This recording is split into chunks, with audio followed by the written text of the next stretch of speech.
Hello everyone. आज हम आपको इस वीडियो में तुगलक वंश के बारे में बताएंगे। तुगलक वंश जो है, इसके पहले मैंने आपको सल्तनत काल में जो दो वीडियो मैंने दिए हैं, जिसमें मैंने आपको गुलाम वंश, खिलजी वंश के बारे में बताया है। तो इस वीडियो में हमारे आपके तुगलक वंश, सैयद वंश और लोधी वंश के बारे में बताएंगे। तो आपका इससे क्या होगा कि सल्तनत काल कंप्लीट हो जाएगा। जो यूपी पेट की मांग है, यूपी पेट में क्या दिया गया है, सल्तनत काल आपसे पूछ रहा है, तो सल्तनत काल के बारे में आपका एक कंप्लीट हो जाएगा। फिर उसके बाद आगे चलेंगे, अब आपको मराठा के बारे में बताएंगे। मराठा के बाद जो भी बचता है, मुगल काल के बारे में बताएंगे, उन सब के बारे में बताएंगे। तो आप इस वीडियो को लास्ट तक ज़रूर देखिएगा। और साथ ही साथ यह वीडियो जो है अन्य एग्ज़ामों के लिए भी महत्वपूर्ण है, चाहे कोई भी कम्पिटिटिव एग्ज़ाम हो उसके लिए भी महत्वपूर्ण है, क्योंकि सभी में ये चीज़ें पूछी जाती है। क्योंकि मध्यकालीन भारत से संबंधित है, तो मध्यकालीन भारत से प्रश्न पूछे जाते हैं। तो जितने भी इंपॉर्टेंट फैक्ट हैं मैंने इसमें कवर करने का प्रयास किया है। तो शुरू करते हैं अपने इस वीडियो को।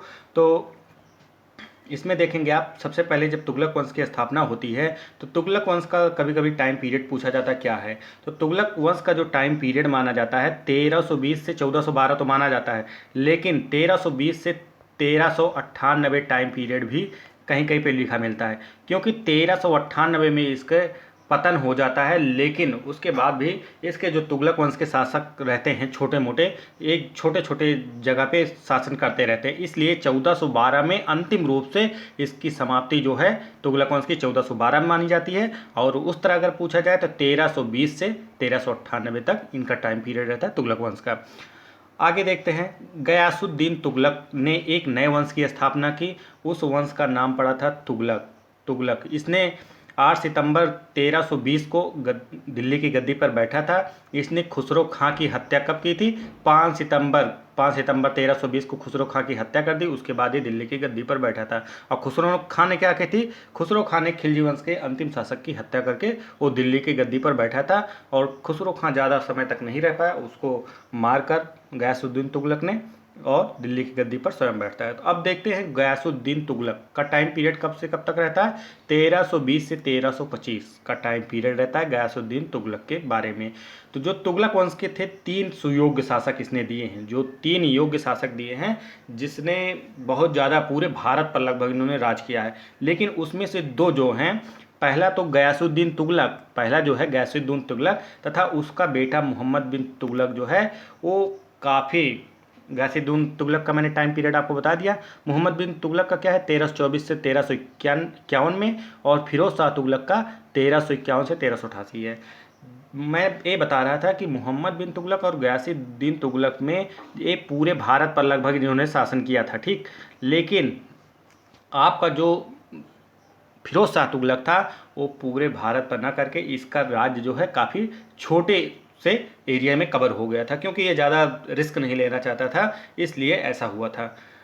अगला पॉइंट है कि पहले दोनों शासकों का साम्राज्य लगभग पूरा भारत था, जबकि फिरोज के समय कुछ छोटा था। सिंचाई के लिए गयासुद्दीन ने कुएं तथा नहरों का निर्माण कराया। तो नहरों का निर्माण कराने वाला संभवतः जो है गयासुद्दीन प्रथम शासक था। तो इसने सिंचाई के लिए, गयासुद्दीन ने कुएं तथा नहरों का निर्माण कराया। खेती की जो भूमि होती थी उसकी सिंचाई के लिए इसने नहर का निर्माण कराया था। नहर का निर्माण कराने वाला प्रथम सुल्तान था। उसके बाद है तुगलकाबाद, इसने नगर की स्थापना की। तुगलकाबाद जो आपके दिल्ली के समीप है, तुगलकाबाद नगर की स्थापना की, तथा उसी में रोमन शैली में 56 कोट, उसी तुगलकाबाद में रोमन शैली में 56 कोट दुर्ग की स्थापना इसने की थी। तो 56 कोट दुर्ग की स्थापना किसने की थी? गयासुद्दीन तुगलक ने। तुगलकाबाद नगर की स्थापना किसने की थी? गयासुद्दीन तुगलक ने। इन चीज़ों को याद रखिएगा। अगला पॉइंट है, गयासुद्दीन के बंगाल के विजय के उपरांत, जब गयासुद्दीन बंगाल विजय से लौट रहा था, तो उसी समय जूना खां, जूना खां जो आपका, जूना खां मोहम्मद बिन तुगलक के नाम से भी जाना जाता है, तो पहले इसका नाम जूना खां था। तो जूना खां ने अपने पिता की भव्य स्वागत की तैयारी के लिए जल्दी जल्दी में एक लकड़ी का पंडाल बनवाता है। लकड़ी का पंडाल बनवाता है, और उसी में क्या होता है कि जब वो आता है तो उसी में एक भव्य समारोह का आयोजन किया जाता है। समारोह जब होता रहता है, उसी समय हाथी का जो है, हाथी की परेड चल रही होती है। जैसे सैनिकों की परेड कराई जाती है, उसी समय हाथियों की भी परेड कराई जा रही थी।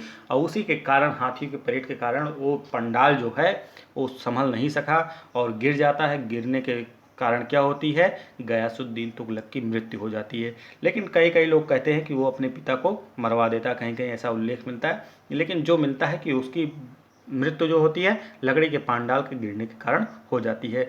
कब होती है? जब वो बंगाल विजय के दौरान लौटता है तब। इन चीज़ों को याद रखिएगा। उसके बाद मोहम्मद बिन तुगलक का टाइम पीरियड आता है। तो मोहम्मद बिन तुगलक जो है ऐसे समय में आता है, ऐसी परिस्थिति में आता है, इसलिए उसको अभागा कहा जाता है। अभागा भी कहा जाता है क्योंकि उसके पिता की मृत्यु के बाद बैठता है, उसी के कारण मृत्यु होती है, कोई दूसरा कारण तो था नहीं, उसी के कारण होती है। तो मोहम्मद बिन तुगलक का जो टाइम पीरियड रहता है वो क्या रहता है? 1324 से 1351 तक ये शासन करता है। गयासुद्दीन के समय मोहम्मद बिन तुगलक, जो मोहम्मद बिन तुगलक था, जूना खां देवगिरी का सूबेदार था। कहाँ का सूबेदार था? देवगिरी। देवगिरी आपका कहाँ है? दक्षिण भारत में देवगिरी थी, देवगिर था, ठीक है। उसने उड़ीसा, बंगाल तथा वारंगल को धूल चटाई थी। जब ये सूबेदार था जूना खां, तब उसने उड़ीसा, बंगाल और तथा वारंगल क्षेत्र को धूल चटाई थी। जब ये पहली बार वारंगल पर आक्रमण किया था तो इसने क्या किया था कि वो आक्रमण तो किया, लेकिन पता चला कि सम्राट मर गए। उसके बाद सेना में अफरा तफरी मच गई और सेना वहाँ से क्या हो गई? सेना भाग खड़ी हुई। तो उस समय तो पराजित हो गए थे, लेकिन दोबारा जब आक्रमण किया तो उसको जीत के आया। उसके बाद इसने उड़ीसा, बंगाल को पर आक्रमण किया और वहाँ पर जो उसको धन संपत्ति मिली, मंदिर उंदिर जो था उसको अच्छे से लूटा और नष्ट भी किया। उसने एक कार्य किया था। उसके बाद फिर 1328 में दक्षिणी कर्नाटक के काम्पली, जो अंतिम हिंदू रजवाड़ा था 1328 ईस्वी में रजवाड़ा, उसे भी उसने परास्त किया और अपने एक चचेरे भाई को उस पर राज करने के लिए दे देता है। मध्यकालीन सभी सुल्तानों में अगर पूछा जाए कि मध्यकालीन सुल्तानों में सबसे शिक्षित कौन था, तो सबसे शिक्षित आपका मोहम्मद बिन तुगलक ही था। सबसे शिक्षित शासक मोहम्मद बिन तुगलक था। उसे स्वप्नशील, रक्त पिपासु तथा पागल भी कहा जाता है। ये तीनों चीज़ याद रखिएगा, स्वप्नशील, रक्त पिपासु तथा पागल भी कहा जाता है। तुगलक ने कई प्रयोग किए थे अपने जीवन के दौरान, अपने शासन के दौरान उसने कई प्रयोग किए। उसमें से कुछ सफल हुए लेकिन कुछ बहुत ज़्यादा असफल हुए, इसलिए उससे जनता भी बहुत ज़्यादा परेशान थी। तो इसको क्या थी, इसने कई प्रयोग किए तथा खेती में इसको ज़्यादा दिलचस्पी थी, तो खेती के लिए उसने कई कार्य किए थे।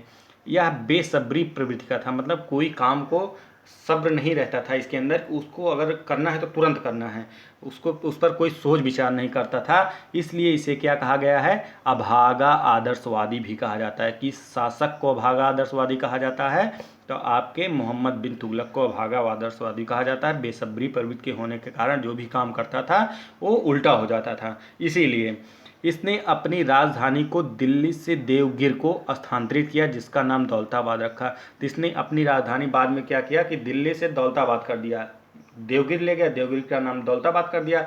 इसलिए किया कि यहाँ पर अगर वो रहेगा तो उत्तर भारत में भी राज करेगा, दिल्ली पर भी, और दक्षिण भारत को भी अपने अंडर में रखेगा। लेकिन ऐसा हो नहीं पाया क्योंकि उस समय संचार की व्यवस्था इतनी परिपक्व नहीं थी कि वो इतनी आसानी से शासन कर सके। तो क्या किया था इसने? गर्मी का मौसम था, भीषण गर्मी उस समय पड़ रही थी, तो क्या किया, उसी समय इसने अपनी राजधानी को स्थानांतरित किया। तो इसके साथ जो वहाँ की जनता थी, कुछ लोग जो इसके विश्वास पात्र थे और जितने भी सेना होना थे वहाँ से कूच करती है। कूच करने के बाद जब गर्मी में जाती है तो वहाँ की जो जनता होती है रास्ते में भूखे प्यासे मर जाती है। उसके बाद वहाँ पहुँचती है तो इसमें से कई लोग निपट जाते हैं। फिर कुछ समय तक वो दौलताबाद राजधानी में रहा, लेकिन जब देखा कि यहाँ से शासन संभालना अत्यंत मुश्किल है तो देवगिर छोड़ के, दौलताबाद छोड़ के पुनः दिल्ली वापस आता है और यही दिल्ली से दौलताबाद, दौलताबाद से दिल्ली में वो रह गया। ठीक है। उसके बाद राजधानी का स्थानांतरण गर्मी में होने के कारण कई लोग मारे गए, इसका फ़ायदा, लेकिन इसका एक फ़ायदा भी हुआ। क्या हुआ? इसको जो दौलताबाद को स्थानांतरित किया दिल्ली से दौलताबाद, तो संचार व्यवस्था में इसमें सुधार हुआ। संचार व्यवस्था कैसे हो, उसमें सुधार हो गया। अगला पॉइंट है सांकेतिक मुद्रा। इसने सांकेतिक मुद्रा का भी प्रचलन किया था। तो सांकेतिक मुद्रा भी प्रचलन किया लेकिन सही से नहीं कर पाए, इसलिए ये भी फेल हो जाती है। इसके प्रयोग थे तो ये भी फेल हो जाते हैं। तुगलक द्वारा सांकेतिक मुद्रा का प्रयोग किया गया जो सफल नहीं रहा। इसने कांसे की मुद्रा थी जो चांदी के टंके जितना मूल्य का, मतलब कि जैसे 100 रुपये हो तो 100 रुपये का सोना जितना मिलता हो या चांदी मिलती हो उतना का मूल्य का चला दिया जाता है। तो इसने क्या किया था, तो जो कांसे की मुद्रा थी वो चांदी के टंके के जितना मूल्य के बराबर उसने चलवाया कि हाँ अगर एक टंका एक कांसे का सिक्का है तो ये चांदी के एक टंके के बराबर होगा मूल्य का। लेकिन बाद में फेल क्यों होती है अभी बताते हैं। पहले इसके बाद चीन में कुबलई खान, इसके पहले चीन में कुबलाई खान द्वारा सांकेतिक मुद्रा का सफल प्रयोग किया जा चुका था। तो इसने जो मोहम्मद बिन तुगलक द्वारा मुद्रा चलाई गई, तो इसने चला तो दी, लेकिन उसको जो फर्जी मुद्रा होती है, जाली मुद्रा होती है, उसको छापने से बिल्कुल नहीं रोक पाया। क्योंकि अगर जाली मुद्रा छापेंगे, जैसे अभी भारत में है जो मुद्रा है, अभी इसका कोई जाली मुद्रा छापने लगे, जाली मुद्रा बाजार में चलने लगे, तो क्या होगा, धीरे धीरे मुद्रा का अवमूल्यन हो जाएगा, मुद्रा की साख जो है गिर जाएगी और सामान क्या होंगे, सामान बहुत ज़्यादा महंगे हो जाएंगे, मुद्रा की वैल्यू गिरती जाएगी डॉलर के मुकाबले। तो वही होता है, अगर अवमूल्यन होता है तो डॉलर के मुकाबले रुपए का मूल्य नीचे गिर जाएगा, जब नीचे गिर जाएगा तो सामान बहुत ज़्यादा महंगे मिलने लगेंगे, यही होता है। तो तुगलक ने सांकेतिक मुद्रा का जो प्रयोग किया इसलिए सफल नहीं हुआ, क्योंकि जाली मुद्रा छापी जाने लगी थी, जिसके कारण मुद्रा का भारी अवमूल्यन हो गया। फिर अगला पॉइंट देखते हैं, मोरक्को अफ्रीका यात्री इबन बतूता 1333 में दिल्ली आया था। जो इबन बतूता था 1333 में दिल्ली आया था, उसने सुल्तान द्वारा इसे दिल्ली का काजी नियुक्त किया गया। जो सुल्तान था मोहम्मद बिन तुगलक, इसे दिल्ली का काजी नियुक्त किया गया, ठीक है, दरबार में काजी नियुक्त किया गया।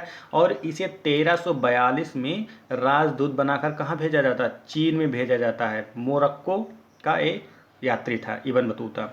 इसकी पुस्तक रेहला, इसकी पुस्तक का नाम, इबन बतूता पुस्तक का नाम क्या है, रेहला।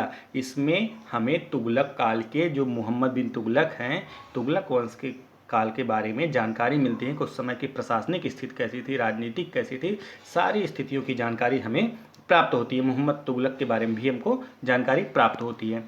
उसके बाद उसने कृषि विभाग, मैंने पहले ही बताया था, कृषि विभाग की उन्नति के लिए उसने काफ़ी कार्य किया। तो कृषि विभाग की उन्नति के लिए उसने एक नए विभाग की स्थापना की, जिसका नाम था दीवान अमीर ए कोही। क्या नाम था, दीवान अमीर ए कोही उस विभाग का नाम था, जो कृषि के लिए स्थापित किया गया था। इसने मंगोलों को हराया। मंगोल जो थे, मंगोल बर्बर जनजातियां थी, उनको इसने हराया था। तथा कलानौर का किला जो बहुत ही मजबूत माना जाता था, उस किले पर इसने कब्जा भी किया था। तुगलक की मृत्यु ठट्टा के गोडाल में 20 मार्च 1351 ईस्वी को हुई। तुगलक किसी पर भी विश्वास नहीं करता था। किसी पर विश्वास नहीं होने के कारण ये क्या करता था, इधर युद्ध में स्वयं जाता था, इधर युद्ध में स्वयं जाता था। जब उत्तर से दक्षिण, पूरब से पश्चिम युद्ध में भागता रहा इधर उधर, तो क्या हुआ कि इसकी सेना में प्लेग फैल गया। और प्लेग फैलने के कारण क्या हुआ, काफ़ी सेना के इसके जवान जो थे वो मर गए। मरने के कारण क्या हुआ, एक बेचारा परेशान हो गया। यही कारण था कि किसी पर विश्वास नहीं करता था, यही कारण था कि स्वयं युद्ध में जाता था नहीं, सेनापति को अपने भेज दे युद्ध में और वो देखता, लेकिन ऐसा नहीं किया क्योंकि विश्वास ही नहीं था, सोच रहा था, यही कारण था।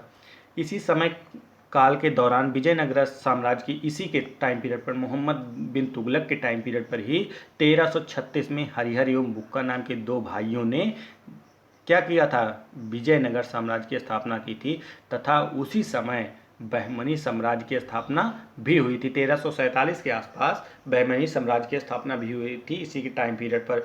जब इधर से उधर बेचारा क्या करे, परेशान हो जाता था, तो इसी कारण वो शक्तिशाली साम्राज्य बनकर विजयनगर साम्राज्य तथा बहमनी साम्राज्य उदय होता है, इसी के टाइम पीरियड पर। बदायूनी ने कहा था, ये बदायूनी का कथन बहुत इंपॉर्टेंट है, पूछा जाता है कि किस शासक के लिए कहा गया है ऐसा, या किसने कहा है, दोनों पूछा जाता है। तो बदायूनी ने क्या कहा था, सुल्तान को उसकी प्रजा और प्रजा को अपने सुल्तान से मुक्ति मिल गई। मतलब इतना खराब शासक था कि उससे जनता त्रस्त थी। क्यों त्रस्त थी, उसके द्वारा किए गए प्रयोग से त्रस्त थी, और कुछ नहीं था। उसके बाद टाइम पीरियड आता है फिरोज शाह तुगलक। फिरोज शाह तुगलक का टाइम पीरियड जो रहता है वो रहता है आपके 1351 से 1388 के मध्य रहता है। मोहम्मद बिन तुगलक की मृत्यु के बाद ठट्टा के निकट 20 मार्च 1351 को फिरोज का राज्याभिषेक होता है, और पुनः अगस्त 1351 में उसका राज्याभिषेक होता है। मतलब सल्तनत काल में पूछा जाए कि किस शासक का 2 बार राज्याभिषेक हुआ था, फिरोज शाह तुगलक का 2 बार राज्याभिषेक हुआ था। एक बार ठट्टा में हुआ था, एक बार दिल्ली में हुआ था। ठीक, इसने दक्षिण भारत तथा दक्कन पर अपने स्वामित्व का दावा त्याग दिया, क्योंकि जानता था कि अगर मैं इधर उधर में उलझा रहा तो मैं कुछ नहीं कर पाऊंगा काफ़ी लंबा में, तो इसीलिए उसने दक्षिण भारत का सपना ही त्याग दिया था। इसने बंगाल के खिलाफ 2 अभियान चलाए थे, लेकिन दोनों में क्या हुआ, दोनों अभियान में ये पराजित हो गया था। फिरोज ने जाजनगर उड़ीसा के राजा के खिलाफ एक अभियान चलाया, जिसमें इसने काफ़ी मंदिरों को नष्ट कर दिया तथा खूब लूटा। और उसने उड़ीसा को अधिग्रहण करने का कोई प्रयास नहीं किया। बस केवल उड़ीसा पर इसलिए आक्रमण किया था कि उसका धन संपत्ति हमको मिले, बाकी राज्य करने से कोई मतलब नहीं था। फिर अगला पॉइंट है, उसका सबसे लंबा अभियान गुजरात और ठट्टा के विद्रोह से निपटने के लिए था।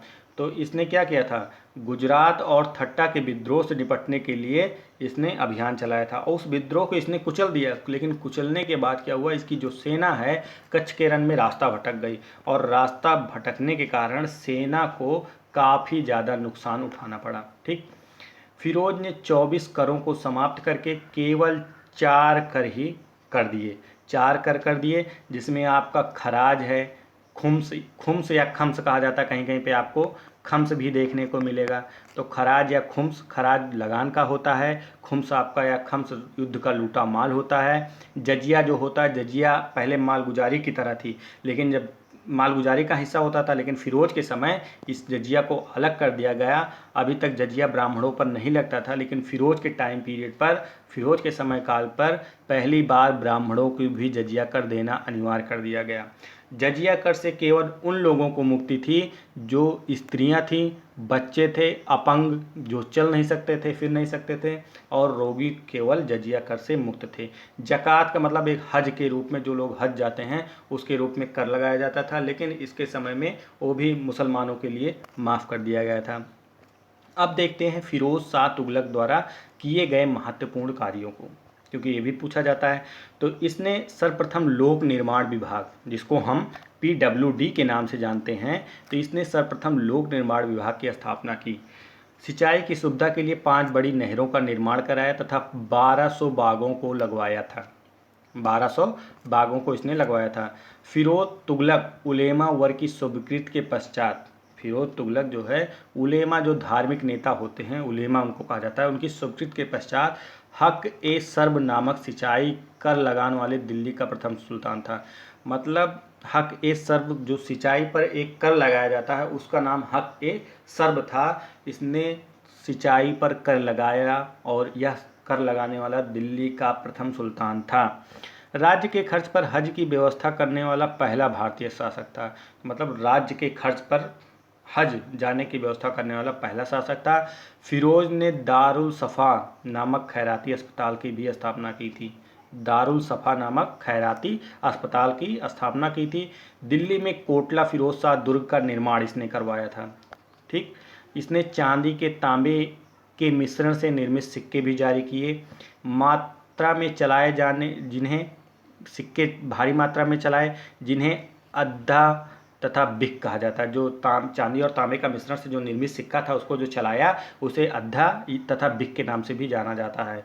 इसने बर्नी एवं शम्स ए सिराज को अपना संरक्षण प्रदान किया था। जो बर्नी थे उनको और शम्स ए सिराज को अपने दरबार में संरक्षण प्रदान किया था। इसने सैन्य पदों को वंशानुगत बनाया। सैन्य पद का मतलब जो अमीर होते थे उनके जो पुत्र होंगे, उनका पुत्र मालिक होगा, उनके पुत्र के पुत्र मालिक होंगे, अगर पुत्र नहीं तो उनका रिश्तेदार, कोई रिश्तेदार जो करीबी है वो मालिक होगा। इसी को कहते हैं कि इसने सैन्य पदों को वंशानुगत बनाया। इसने अपनी आत्मकथा फतूहात ए फिरोज शाही की रचना की थी। फिरोज शाह ने फतूहत ए फिरोज शाही अपने संस्मरण आत्मकथा की रचना की थी। दीवाने बंदगान, इसने कई विभाग भी खोले थे, जिसका नाम एक था दीवाने बंदगान, मतलब दासों की देखभाल के लिए विभाग था। दीवाने बंदगान जो था दासों की देखभाल के लिए। दीवाने खैरात अनाथ मुस्लिम महिलाओं, लड़कियों तथा विधवाओं की सहायता करने के लिए था। सबसे अधिक सल्तनत काल में दासों की संख्या इसी के पास थी। फिरोज पूछा गया है कई बार कि सबसे ज़्यादा दासों की संख्या सल्तनत काल में किसके पास थी, तो फिरोज शाह तुगलक के पास थी। उसके बाद आता है संगीत। यह संगीत का संरक्षक था। हिंदू धर्म ग्रंथों का फारसी में अनुवाद इसने करवाया था। तो हिंदू धर्म ग्रंथों का किसमें, फारसी में अनुवाद करवाया। तुगलक वंश का अंतिम शासक कौन था, नसरुद्दीन महमूद तुगलक था। नसरुद्दीन महमूद तुगलक था। ठीक, अंतिम शासक। तैमूर लंग ने इसी के समय पर दिल्ली में 1398 में आक्रमण किया था तथा पूरी दिल्ली को उजाड़ के रख दिया था। तो उसी समय, इसीलिए जो दिल्ली सल्तनत है, जो इनका काल था तुगलकों का, समाप्त माना जाता 1398 में, लेकिन उजाड़ के तो रख दिया, लेकिन उसके बाद भी 1412 तक इनका शासन छोटे मोटे जगह पे बना रहा, इसीलिए 1412 तक भी माना जाता है। हिजड़ा मलिक सरवर ने जौनपुर में एक स्वतंत्र राज्य की स्थापना की। हिजड़ा मलिक जो सरवर था जौनपुर में एक स्वतंत्र राज्य की स्थापना की थी। अब आते हैं सैयद वंश के बारे में। सैयद वंश के बारे में ज़्यादा कुछ पूछा नहीं जाता, बस खाली यही पूछा जाता कि इसका संस्थापक कौन था, ज़्यादा कुछ कहीं पे मिलता भी नहीं है। तो सैयद वंश का जो टाइम पीरियड था 1414 से लेकर 1451 तक था। इसका संस्थापक जो था वो खिज्र खां था। कौन? खिज्र खां। इसने रैयत ए आला की उपाधि धारण की थी। खिज्र खां तैमूर लंग का सेनापति था। जो तैमूर लंग आया था, तैमूर लंग का ही सेनापति था खिज्र खां। वह तैमूर के पुत्र शाहरुख को कर भेजता रहता था। जो खिज्र खां था वो तैमूर लंग का जो पुत्र था उसको हमेशा से कर भेजता था। 20 मई 1421 को इसकी मृत्यु हो जाती है। किसकी? खिज्र खां की मृत्यु हो जाती है। उसके बाद इसका पुत्र मुबारक खां जो था मुबारक शाह की उपाधि धारण करता है। अहमद सर हिंदी को मुबारक शाह का संरक्षण प्राप्त था। अहमद सर हिंदी लेखक थे, को मुबारक शाह का संरक्षण प्राप्त था। इसकी पुस्तक तारीख ए मुबारक शाही। तारीख ए मुबारक शाही किसकी है? अहमद सर हिंदी की पुस्तक है। इस वंश का अंतिम सुल्तान अलाउद्दीन आलम शाह था। अलाउद्दीन आलम शाह इस वंश का, सैयद वंश का अंतिम शासक था। इसके बाद आते हैं लोदी वंश। लोदी वंश सल्तनत काल का अंतिम वंश रहता है। तो लोदी वंश का जो टाइम पीरियड रहता है 1451 से 1526 तक। तो इसमें जो इसका संस्थापक होता है बहलोल लोदी। तो बहलोल लोदी ने लोदी वंश की स्थापना की थी। 19 अप्रैल 1451 को बहलोल शाह गाजी की उपाधि से दिल्ली के सिंहासन पर बैठता है। बहलोल शाह गाजी के उपाधि से दिल्ली के सिंहासन पर बैठा। दिल्ली में प्रथम अफगान राज्य की इसने स्थापना की। तो दिल्ली में प्रथम अफगान राज्य की स्थापना किसने की थी? क्वेश्चन आ सकता है, तो आपका आंसर रहेगा बहलोल लोदी ने। अपने सरदारों का बड़े सम्मान करता था। जब इसके सरदार बैठते थे तो बैठता था, जब खड़े हो जाते थे तो ये भी खड़ा हो जाता था। तो इतना सम्मान करता था, इसलिए अपने सरदारों को ये मकसद ए अली कहकर पुकारता था। तो मकसद ए अली अपने सरदारों को कौन कहकर पुकारता था? बहलोल लोदी। उसके बाद उसका पुत्र निजाम खां या जिसको हम सिकंदर लोदी के नाम से भी जानते हैं, वो बैठता है गद्दी पर। 17 जुलाई 1489 को सुल्तान सिकंदर शाह की उपाधि से दिल्ली के सिंहासन पर बैठता है। 1504 में उसने आगरा की स्थापना की। तो पूछा जाता है आगरा की स्थापना किसने की थी? तो सिकंदर लोदी ने आगरा की स्थापना की थी। उसने भूमि मापन के लिए पैमाना गज ए सिकंदरी पैमाना चलाया। भूमि मापन के लिए एक पैमाना चलाया जिसका नाम गज ए सिकंदरी था। इसने आगरा को अपनी नई राजधानी बनाया। ज्वालामुखी मंदिर को इसने तोड़ दिया। जो ज्वालामुखी मंदिर था उसने क्या किया? तोड़ दिया, और उसको कसाईयों को मांस के तौलने के लिए दे दिया। जो ज्वालामुखी की मूर्ति थी उसको इसने तोड़ के कसाईयों में बांट दी और उसको मांस तौलने के लिए दे दिया। इतना क्रूर शासक भी था। मुसलमानों को ताजिया निकालने पर प्रतिबंध लगा दिया। जो मुसलमान ताजिया अभी भी निकालते हैं, इसने सिकंदर लोदी ने क्या किया था? प्रतिबंध उस पर लगा दिया था। मुसलमान स्त्रियों को पीरों तथा संतों की मजार पर जाने पर प्रतिबंध लगा दिया था। सिकंदर लोदी ने गुल रुखी शीर्षक से फारसी कविताएं लिखी हैं। इसकी मृत्यु गले की बीमारी के कारण हुई। 21 नवंबर 1517 को इसकी मृत्यु हो जाती है। उसके बाद इब्राहिम लोदी शासक बनता है। तो पहले आपका बहलोल लोदी के बाद सिकंदर, फिर इब्राहिम लोदी आता है। तो इब्राहिम लोदी जो है सिकंदर लोदी का क्या था? पुत्र इब्राहिम शाह के नाम से दिल्ली की सिंहासन पर बैठता है। वह लोदी वंश का अंतिम शासक था। बाबर का भारत पर आक्रमण करने का निमंत्रण जो देते हैं उन पंजाब के शासक दौलत खां लोदी तथा इब्राहिम के चाचा अहमद खान ने दिया था। तो जो इब्राहिम इनके चाचा थे दौलत खां, पंजाब के जो शासक दौलत खां लोदी थे, और चाचा इब्राहिम के चाचा अहमद खां थे। इन्होंने इसलिए निमंत्रण दिया बाबर को कि जैसे और भी बाहर से जो मध्य एशिया से शासक आते हैं वो युद्ध करके लूट के चले जाते हैं और शासन जो शासक रहता है उसको तहस नहस कर देते हैं। तो यही काम बाबर भी करेगा, और वो चले जाएंगे और हम लोग राज करेंगे। लेकिन उल्टा पड़ जाता है इसका। बाबर आता है युद्ध करने के लिए और बाबर वापस न जाके भारत में रह जाता है, और मुगल साम्राज्य की बाबर ने ही स्थापना की थी। तो यही होता है, ये लोग गलतफहमी में रह जाते हैं और बाबर यहाँ पे आके राज करने लगता है। 21 अप्रैल 1526 को पानीपत के प्रथम युद्ध में इब्राहिम की हार होती है। तो जो पानीपत का प्रथम युद्ध हुआ था बाबर और बाबर और किसके मध्य, इब्राहिम लोदी के मध्य होता है। कब होता है, 21 अप्रैल 1526 को होता है। तो उसके बाद इनकी इब्राहिम की हार हो जाती है और इनका शासन जो है समाप्त हो जाता है। अब है दिल्ली सल्तनत के संबंध में कुछ बातें जो जानना जरूरी है। तो दिल्ली सल्तनत का प्रशासन कैसा था, इसके बारे में थोड़ा सा मैंने सोचा कि आप लोगों को बता दें, कभी पूछा जाता है एक जगह। तो इतिहासकार बर्नी ने दिल्ली के सुल्तानों के अधीन भारत में शासन को वास्तव में इस्लामी नहीं माना है, क्योंकि सुल्तान ने मुस्लिम कानून के साथ साथ अपने स्वयं के नियम भी बना दिए थे। सल्तनत काल के अधिकांश अमीर एवं सुल्तान क्या थे, तुर्क थे। आप देखेंगे अधिकतर जो थे सल्तनत काल के तुर्क ही थे। एक जो आपका लोधी वंश आता है यही नहीं रहते हैं, बाकी लगभग जो थे लगभग तुर्क ही रहते हैं। तो इनके जो प्रमुख विभाग हैं, विभाग को किसने चलाया था उसके बारे में जान लेते हैं। तो दीवान ए अर्ज जिसको सैन्य विभाग के नाम से जाने जाते थे, इसकी स्थापना बलबन ने की थी। फिर दीवान मुस्तखराज राजस्व विभाग था, जिसकी स्थापना किसने की थी, अलाउद्दीन खिलजी ने की थी, दीवान मुस्तखराज। फिर दीवान रियासत जिसका बाजार पर नियंत्रण होता था, इसकी स्थापना भी अलाउद्दीन खिलजी ने की थी। फिर दीवान ए अमीर कोही कृषि विभाग, जिसकी स्थापना मोहम्मद बिन तुगलक ने की थी। दीवान ए अमीर कोही की स्थापना कृषि विभाग की मोहम्मद बिन तुगलक ने। दीवान बंदगान की स्थापना फिरोज शाह तुगलक ने। दीवान खैरात दान विभाग की स्थापना भी फिरोज शाह तुगलक ने की थी। जिस राजवंश का अंतर्गत विजारत का जन्मोत्कर्ष हुआ तो तुगलक वंश था। भूमि उत्पाद पर लगने वाला कर कौन था, जो भूमि उत्पाद पर कर लगाया जाता था सल्तनत काल में, वो कर कौन था, खराज, उस्र, मुक्तई, ये 3 प्रकार के कर थे। सल्तनत में भू राजस्व का सर्वोच्च ग्रामीण अधिकारी कौन था, चौधरी होता था। सर्व कर लगाया जाता था सिंचाई कर पर, मैंने बताया था अभी, सर्व कर लगाया जाता किस पे, सिंचाई कर पे। जवाब वित्त का संबंध था राज्य कानून से। सल्तनत काल में फवाजिल का अर्थ था इक्तादारों द्वारा सरकारी खजाने में जमा की जाने वाली अतिरिक्त राशि। फवाजिल का मतलब क्या होता है कि इक्ता द्वारा जो सरकारी खजाने में जमा की जाने वाली अतिरिक्त राशि है। फिर उसके बाद आपका है सल्तनत काल की 2 प्रमुख मुद्राएं कौन थी, टंका चांदी का सिक्का और जीतल तांबे का सिक्का, ये प्रमुख मुद्राएं थी। उसके बाद है टंका और जीतल का प्रचलन किसने किया था, इल्तुतमिश ने किया था। संसगनी चांदी का सिक्का था। फिर उसके बाद भारत का सर्वप्रथम सांकेतिक मुद्रा का प्रचलन किसने किया था, मोहम्मद बिन तुगलक ने, जो फेल हो गई थी। दिल्ली सल्तनत कला के बारे में थोड़ा सा जान लेते हैं।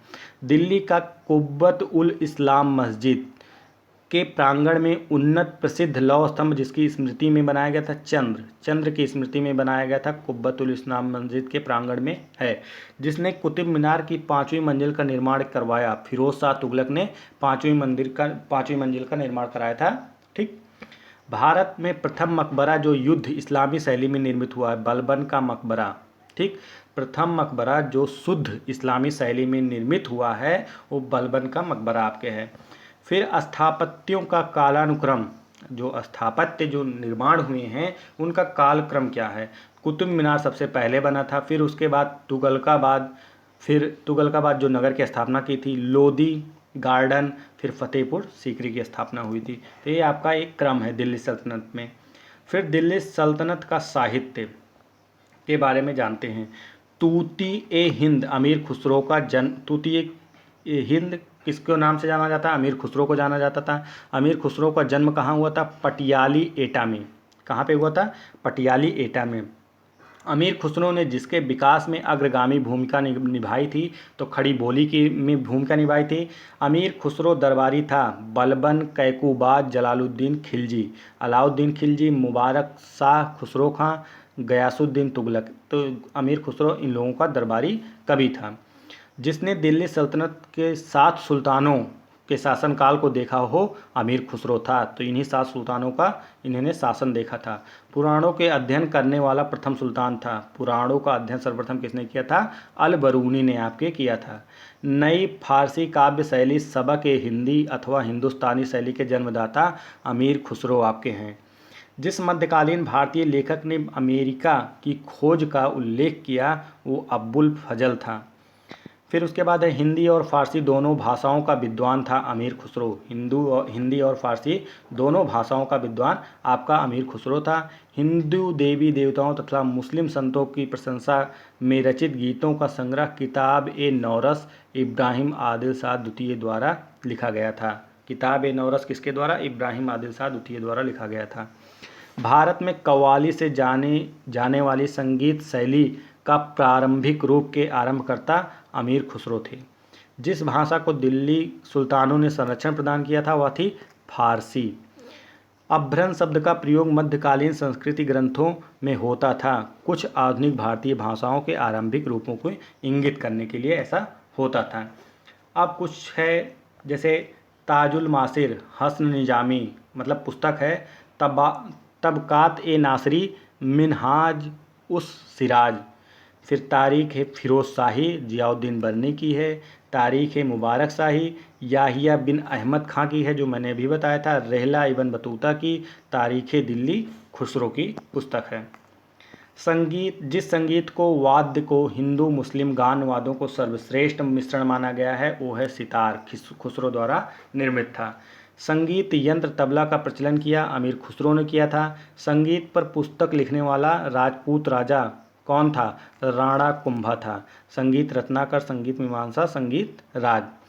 दिल्ली का वह सुल्तान जिसने अपने संस्मरण लिखे, फ़िरोज़ शाह तुगलक ने लिखा था। फतूहत फ़िरोज़ शाही। तो ये आपके सल्तनत काल से संबंधी कुछ वीडियो जो मैंने दिए, 3 वीडियो मैंने आपको कवर किया, तो आप लोग इसे अवश्य देखें। धन्यवाद फ्रेंड्स।